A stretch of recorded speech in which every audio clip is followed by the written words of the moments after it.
Welcome back, everyone. Before we dive in, make sure you drop your thoughts and the lessons you took from this story in the comments. And don't forget to like and subscribe. Let's get into it. Rochelle Johnson always believed in the power of holding on.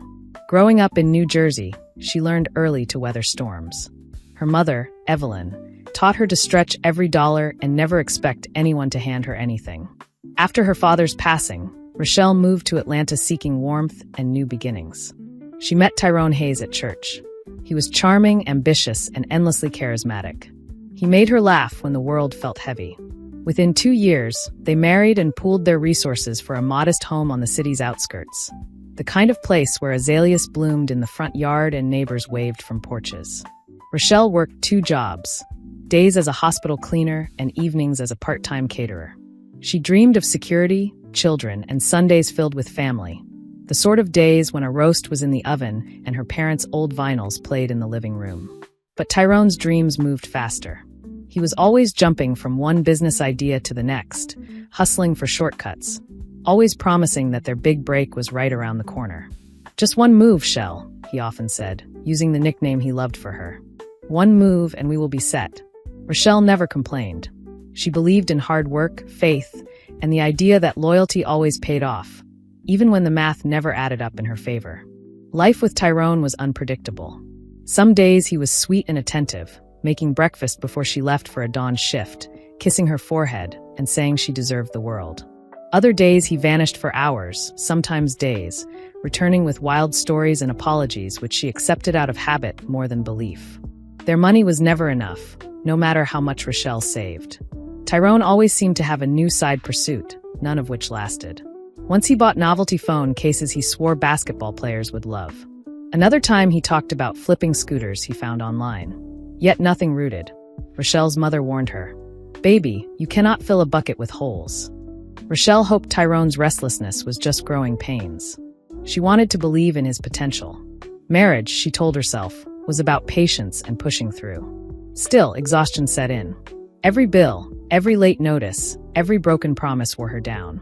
Some nights she sat in their tiny kitchen, counting out her tips, praying for a miracle. Tyrone slept soundly in the next room, untouched by the weight she carried. The house felt both like a shelter and a reminder of pressure, walls holding too many whispered arguments and too many receipts. When Rochelle's father passed, she was devastated. She traveled home alone to New Jersey for the funeral, wrapped in memories of childhood. Her father's laugh, his calloused hands, the way he always believed she could do anything. The service was small and tender, family clasping hands as they shared stories. After the service, a lawyer called Rochelle aside. Her father had left her $400,000, his life savings, insurance, and proceeds from selling the old family home. The news knocked the breath from her lungs. Rochelle sat down hard on a wooden chair in the small law office, her fingers trembling as she signed acknowledgement papers. The lawyer's voice was careful, even gentle, but it all sounded distant to her, like a radio in another room. For the first time, Rochelle felt something like hope. On the long bus ride back to Atlanta, she looked out the window at the moving blur of trees and imagined paying off debt, starting a business, maybe finally affording a real vacation. She pressed her forehead to the cool glass and whispered, "Thank you, Daddy." Tyrone was shocked when she told him. "That is life-changing, baby," he cried, spinning her around the living room. "You see? I told you we were close. This is the moment. This is it." He promised her the world, new cars, new beginnings, the kind of life they had only dreamed of. Rochelle felt a flicker of possibility and, against her caution, allowed herself to smile. She began planning to pay off their mortgage, invest in a small catering venture, and save for the children she still dreamed of having one day. She made lists and color-coded folders, her neat handwriting lining each page with possibilities. She met with a local accountant who explained tax considerations. "Move carefully," the woman said, "and do not be rushed." For a brief moment, their lives seemed to brighten. Rochelle paid off the house, caught up on bills, and began researching small business grants within Georgia. She was cautious. Her father's voice echoed in her mind. "Do not let anybody rush you, baby girl." She wrote the sentence in her planner and underlined it twice. Tyrone grew restless, obsessed with the windfall. He talked about investments, fast money, new opportunities. He was out late more often, always on the phone, meeting supposed business partners she had never met. He ran his fingers through his hair while pacing and saying phrases like short window, exclusive, and if we miss it, we will regret it forever. Rochelle felt a creeping unease. One night, Tyrone came home after midnight smelling of cologne and something sharp, something unfamiliar. She stood by the kitchen sink in her robe, the light above the stove throwing a pale glow. "Where have you been?" she asked quietly. "Out with the fellows," he said with a shrug that placed him just beyond her concern. "We were going over numbers." "Shell, you cannot keep doubting me every time I am out late." "I am not doubting you," she said. "I am asking you to keep me in the loop. This is significant money. It is not just cash. It is my father's life's work." "Our life's work," he corrected, his eyes flickering. "You act like I am a stranger. I am trying to make something happen." She could not shake the feeling that their good fortune was slipping through her fingers. It started with small lies. Tyrone insisted on handling the finances, assuring Rochelle he would double the money. "Let me take this on," he said. "You have carried us for years. Let me be the man and carry it now."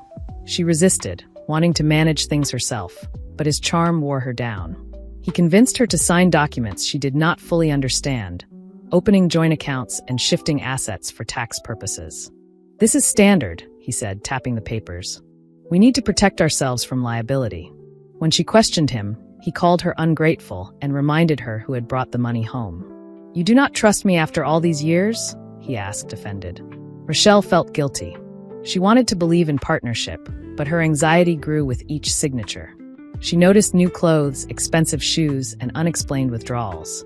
Whenever she raised concerns, Tyrone's temper flared. He stopped sleeping in their bed, sometimes spending nights away. Rochelle's friends warned her gently. "Be careful," said her friend Tamara, a nurse she worked with during day shifts. "Make sure your name stays on everything." Rochelle smiled and said the words she had been practicing. "He is just under pressure." The real blow came on a rainy Thursday. Rochelle returned home early from a double shift, exhausted and longing for quiet. The driveway glistened under the street lamp. There stood Tyrone, grinning beside a luxury sports car, its hood reflecting the falling water like liquid glass. Rochelle's heart pounded. "What is this?" she whispered. Tyrone's eyes danced. "A gift, baby. An investment. Do not worry, I worked it out." He reached for her hand.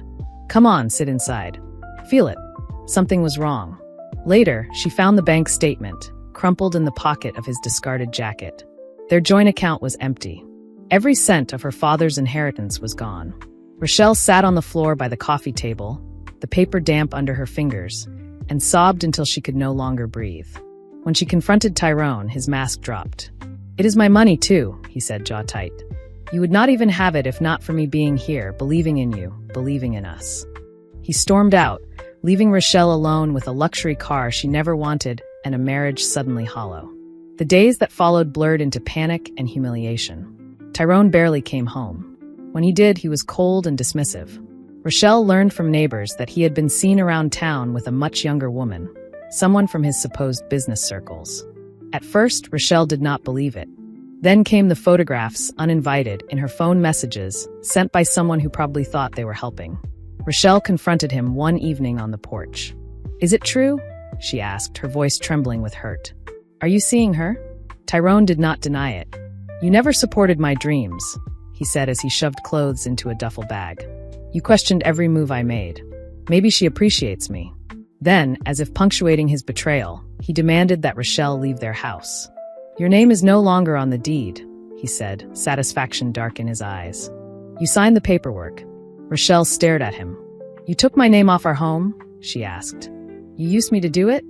"I protected it," he said without shame. "You said you wanted security. Now I am securing it." He laughed, a hard sound that made her grip the doorframe just to stay upright. "You will land on your feet. You always do." That night, Rochelle slept in her car outside her friend Tamara's apartment. Her world had reduced to a suitcase and the echo of Tyrone's cruelty. The car smelled like coffee and old paper. She used her jacket as a blanket and watched the sky lighten from black to gray. Word spread quickly. Friends she had known for years avoided her calls, unwilling to pick sides. Even some people at church grew distant, murmuring that Rochelle must have done something to drive him away. Rochelle's own mother offered her a couch and a firm look. "You come home and catch your breath," Evelyn said. "We will figure it out." Rochelle returned the next morning, and sat at the end of her mother's sofa. "I signed things I did not understand," she said. "I trusted him." Evelyn nodded slowly. "You trusted the wrong person," she said. "You did not stop being smart because you made a mistake. You got tricked. There is a difference." She pushed a plate of eggs and toast toward her daughter. "Eat. Then we think." But there was not much to think about. Lawyers were expensive. Proving coercion would be complicated. Tyrone had moved fast in shadows. Rochelle started from nothing. She found a small, rundown apartment with peeling paint, windows that stuck in the summer, and creaking floors. She took a job cleaning offices at night, her hands aching from chemicals and cold water. She picked up extra shifts at a diner, learning regulars' orders by heart. Every morning she forced herself out of bed, determined not to let Tyrone's betrayal destroy her. Still, some nights, grief crashed over her in waves so deep she feared she might never reach the surface again. She wrapped herself in blankets on the floor when the heat failed and told herself a simple truth. "I am still here." Rochelle's sense of self-worth crumbled and rebuilt itself in fragile layers. She questioned every decision. Why had she trusted Tyrone? Why had she signed? Shame gnawed at her. Atlanta felt cold and unfriendly, every corner a reminder of what she had lost. She stopped looking at social media, but others sent screenshots anyway. Tyrone with his new companion, a woman with careful makeup and bright new clothes. The two of them posed beside the car that had cost Rochelle everything. Tyrone moved on quickly. Lavish trips, expensive gifts, a life Rochelle no longer recognized. Meanwhile, Rochelle counted every penny, skipped meals to make rent, and stopped answering calls from anyone who once claimed to love her. She worked, slept, and worked again, repeating the cycle until days bled together. Despite the pain, Rochelle refused to break. One morning, after a particularly difficult shift at the diner, she found an old wooden chair discarded on the curb. The wood was scarred, the seat cracked, one leg loose.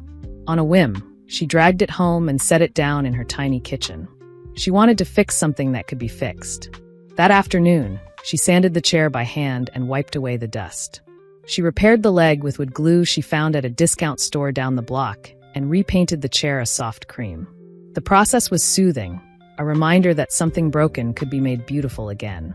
Rochelle took a photograph in the buttery kitchen light and posted it to a private account, not expecting much. To her surprise, a woman from the diner messaged her asking to buy it for $40. Rochelle stared at the screen and laughed out loud for the first time in weeks. She wrote back, "It is yours if you want it," and arranged a pickup. The small sale felt monumental. Restoring furniture became Rochelle's escape. She started searching for curbside treasures on her way to and from work. Tables, dressers, battered nightstands. Each piece was a lesson in patience and skill. How to strip varnish, how to fix a stubborn drawer, how to find a grain worth highlighting.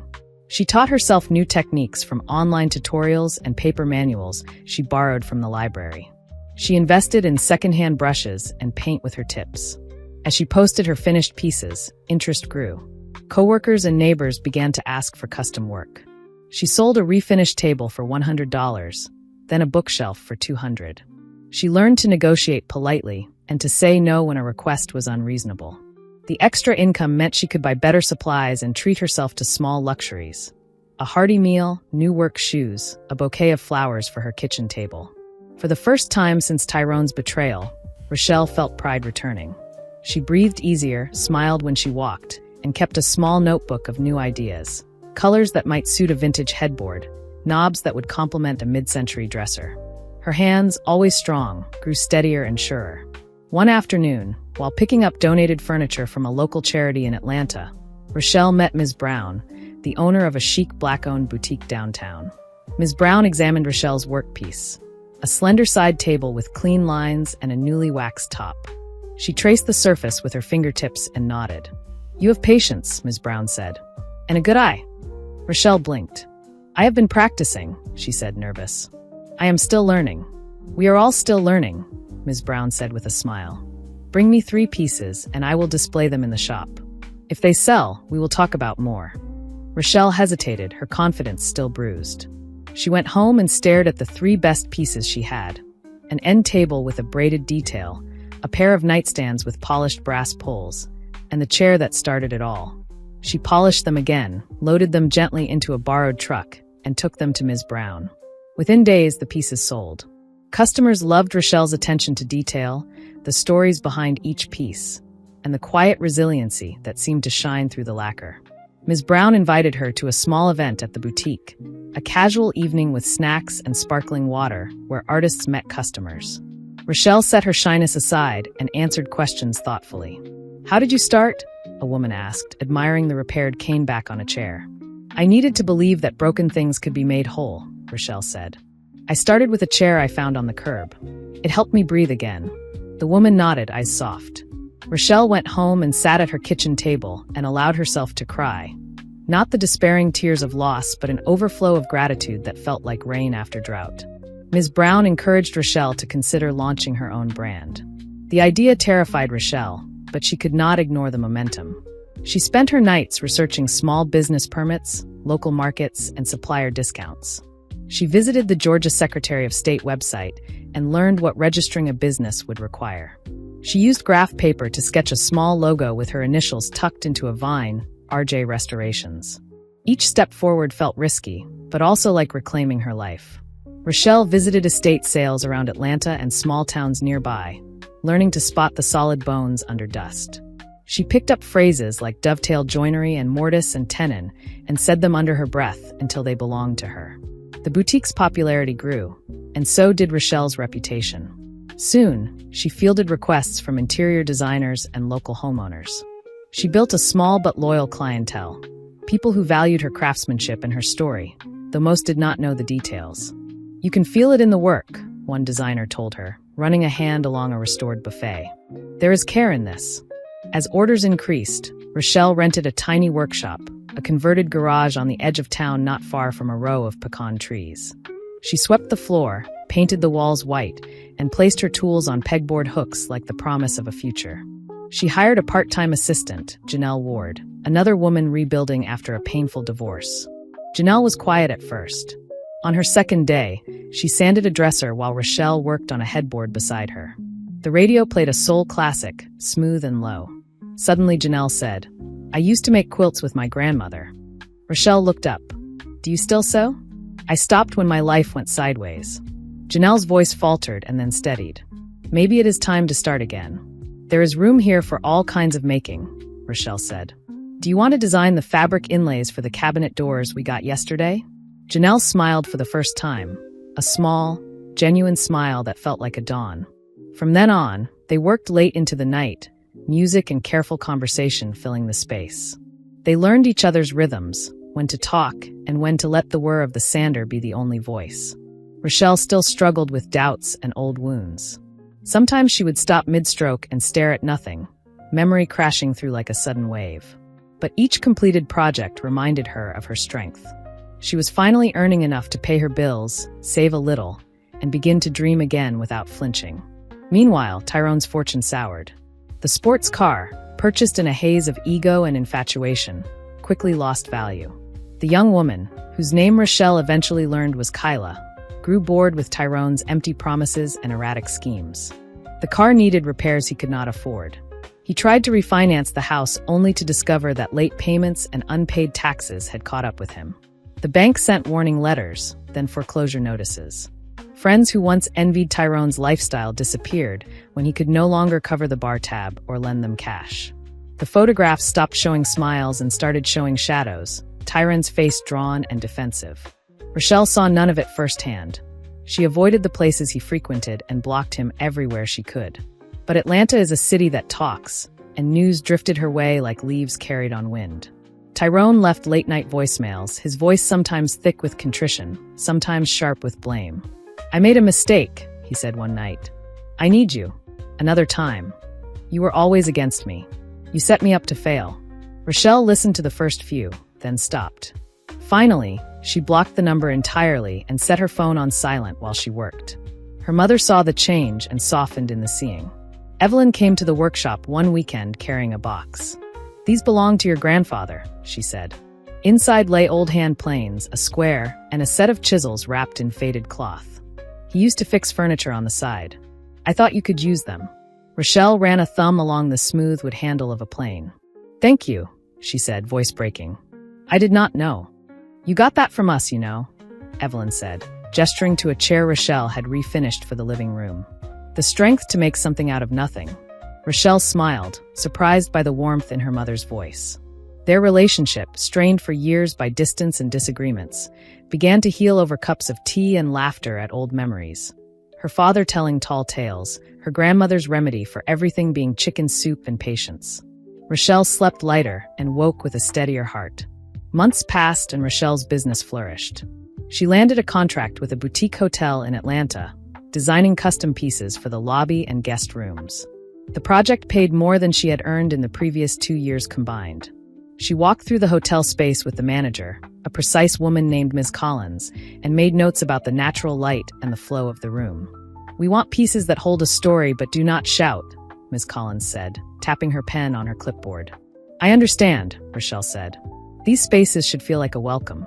I will bring prototypes next week." She used the money from the contract to move into a cozy townhouse, a place filled with sunlight and houseplants.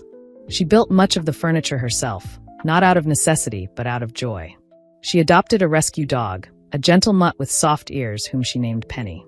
On Sundays, she hosted brunch for a small circle. Her mother, Janelle, Ms. Brown, and a few new friends from the design community. Laughter returned to Rochelle's life and stayed.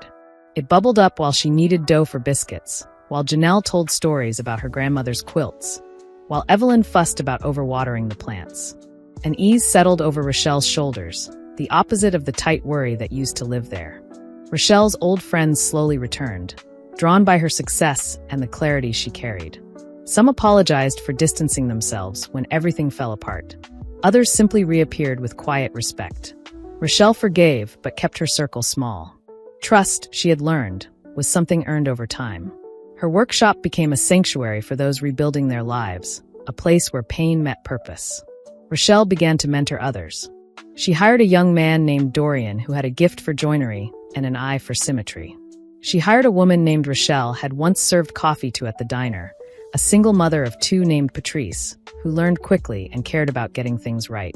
They each brought stories of loss. They each brought a hunger to make something steady with their hands. Rochelle set up weekly skill sessions. On Wednesdays, they learned about finishes, oil, varnish, shellac, and tested them on scrap wood. On Fridays, they practiced safety and tool care.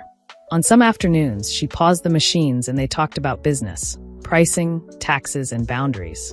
"You can be generous and still say no," she told them. Generosity without boundaries becomes resentment. The team celebrated small wins together. When Patrice perfected a dovetail joint, they clapped.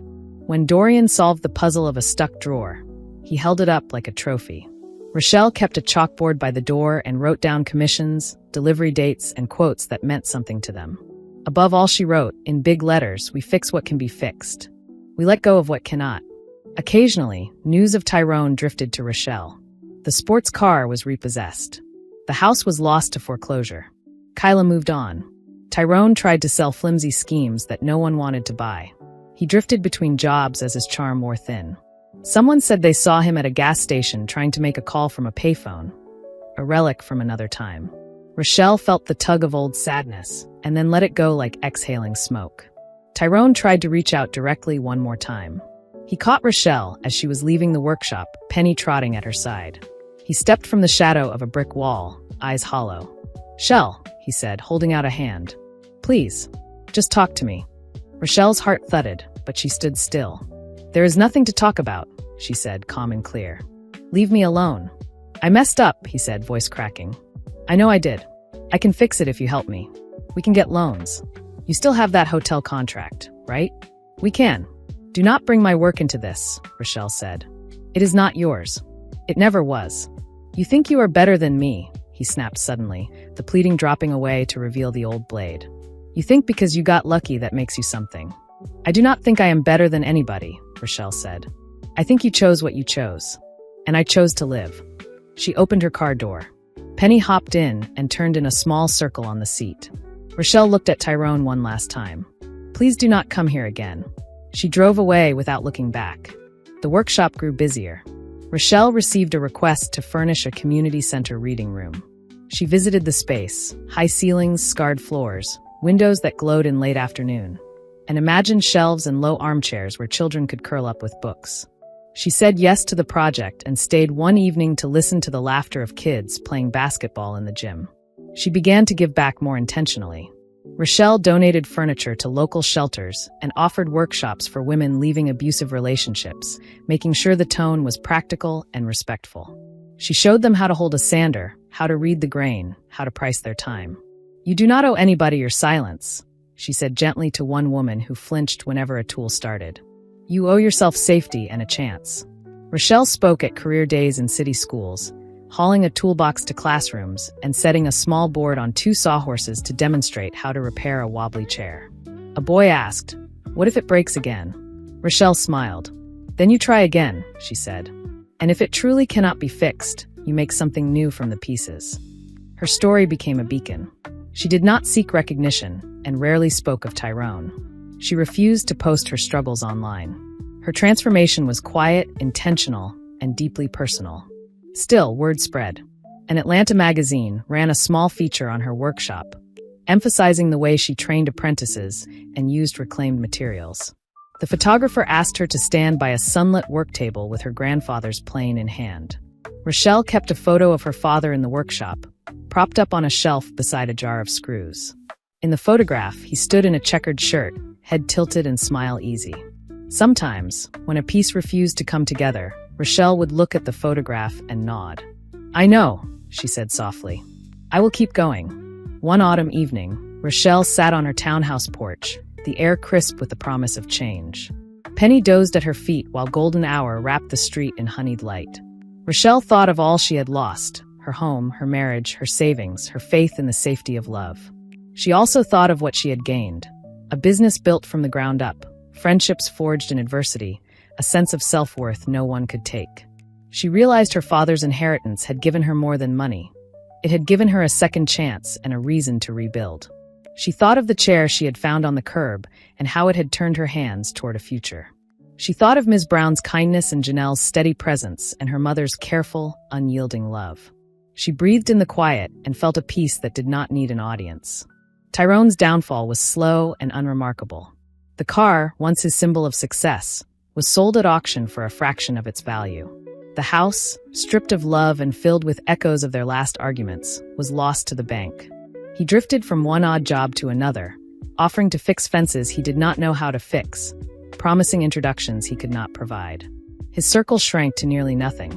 Sometimes he thought of Rochelle, not with the remorse he might have felt if he had been a different person, but with envy. He saw her name in local press pieces, heard whispers of her thriving business, and realized too late that he had gambled everything on a fleeting thrill. The city that once seemed to open for him now felt like a closed door. Rochelle never gloated. She lived simply, savoring small victories. A satisfied customer who sent a photograph of a restored table set for dinner, a perfectly finished chair that gleamed like calm water, a weekend morning spent strolling a neighborhood market with Penny tugging gently at her leash.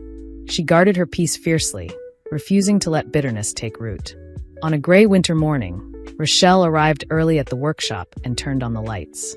The space glowed warm against the cold outside. Janelle came in with a paper bag of cinnamon rolls from a bakery on the way. "I got here a few minutes early," Janelle said. "Felt like a cinnamon sort of day." "You always know," Rochelle said, smiling. They made coffee and ate with sawdust still in the air, the ordinary sweetness of the moment enough to make Rochelle's chest ache. Work filled the day. A client arrived to view a custom console. "It is better than I imagined," she said, tracing the edge. "There is something steady about it." She looked up. "Thank you." "You are welcome," Rochelle said.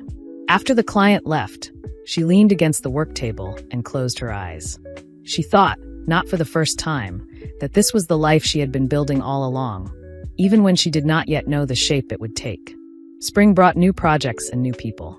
Dorian proposed a series that combined wood with hand-woven panels. Patrice asked if they could donate a piece to a school fundraiser.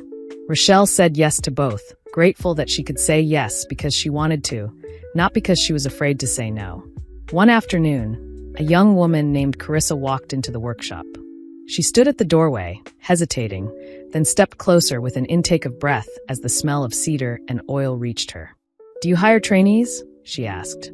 "I do not have experience, but I am good with my hands." Rochelle glanced at Janelle, who nodded. "We can try a probationary month," Rochelle said. We will start with safety and sanding. We will teach you the rest if you show up and try. Carissa lifted her chin. I will not waste the chance. After Carissa left, Janelle leaned on the counter. Do you remember your first day here? She asked. I remember fear and the smell of wax, Rochelle said. And I remember choosing to keep going. I think you made the right choice, Janelle said, and they laughed at the understatement. On a summer evening, Rochelle attended the boutique hotel's opening celebration. The lobby was filled with her pieces. Low tables that invited conversation, chairs with lines that surprised without showing off, a desk that fit the space as if it had been waiting for it. Ms. Collins raised a glass and nodded at Rochelle from across the room. A man stepped up beside Rochelle. I am Malik, the art director, he said, offering his hand. Your furniture sets the tone in here. It feels as if the room has its own heartbeat. Rochelle shook his hand and smiled. I tried to make the space do the talking, she said. I just gave it a voice.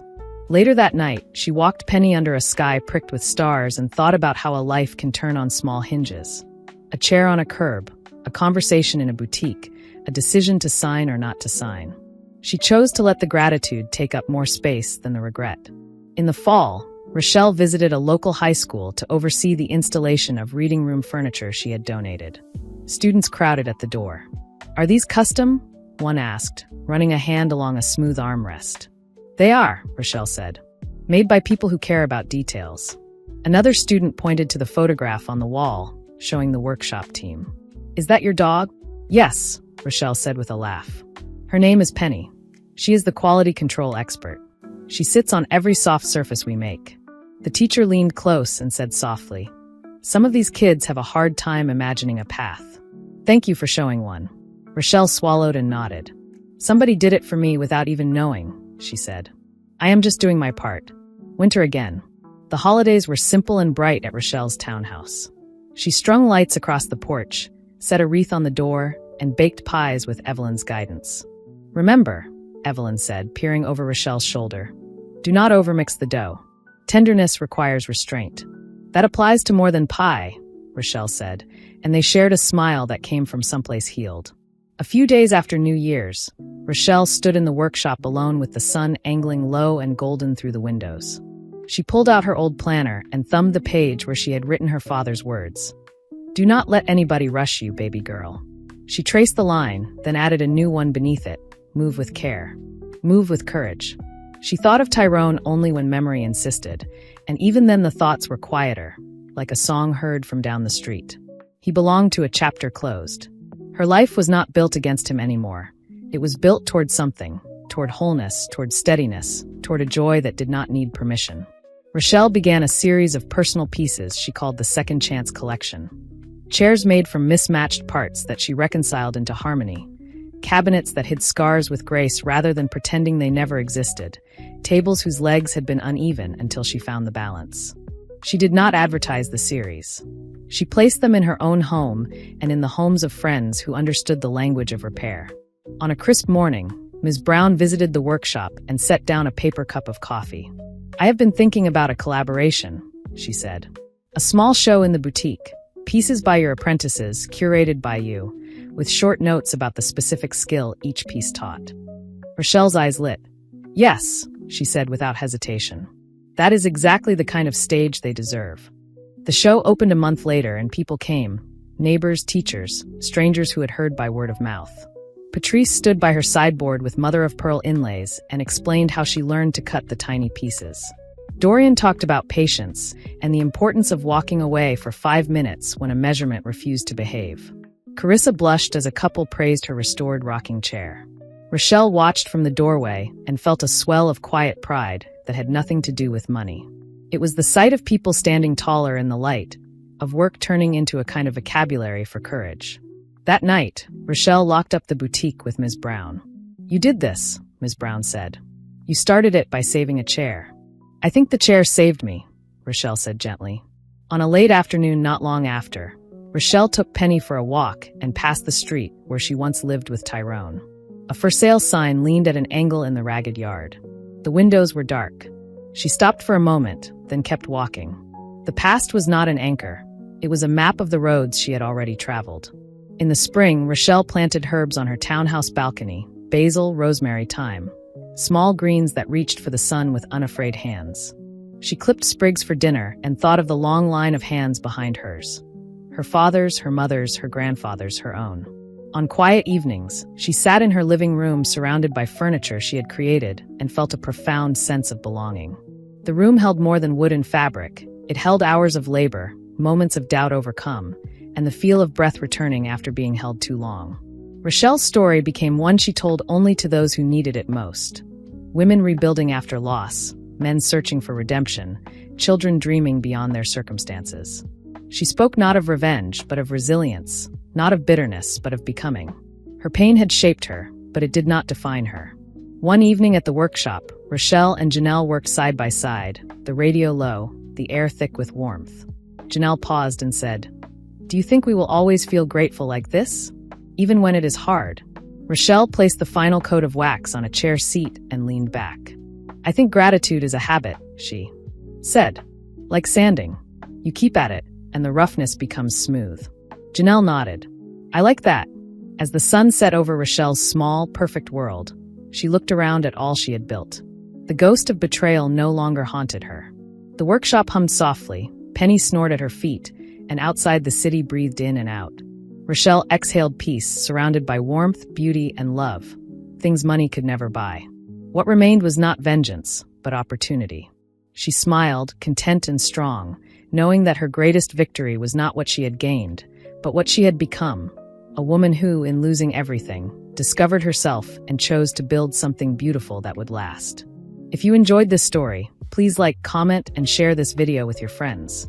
Subscribe and turn on the notification bell so you never miss a powerful story drop.